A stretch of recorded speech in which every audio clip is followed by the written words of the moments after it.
Welcome to our channel. Today we how to backup DuckDB databases to cloud storage. Easy tutorial step by step clearly. To start, ensure you have DuckDB installed on your machine. Open your terminal or command prompt. Next, locate the DuckDB database file you wish to backup. Take note of the file's path for later reference. Now, log into your preferred cloud storage service. Common options include Google Drive, Amazon S3, or Dropbox. Create a new folder in your cloud storage for your DuckDB backups. Once the folder is created, go back to your terminal. Use the DuckDB command line interface to connect to your database.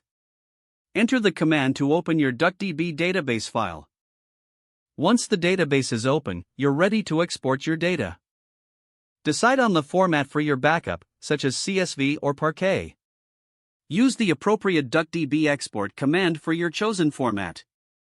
Specify the destination as the cloud storage folder path. If you are using a service like Google Drive, you may need to integrate the storage API. Follow the specific instructions based on the cloud storage service.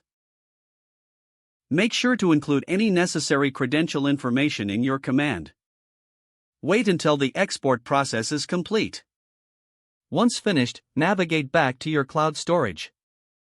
Verify that the backup file is present in the designated folder. Finally, consider setting up a schedule for regular backups to ensure data safety. If the page does not load, refresh the browser or try again in a private or incognito window. Make sure you are using the correct email address, then retype it carefully to avoid small typos. If your password is not accepted, use the reset option and create a new strong password you can remember. Check your spam folder for verification or security emails, then complete any requested confirmation steps. Enable two-factor authentication if available to improve account security and reduce unauthorized access risk.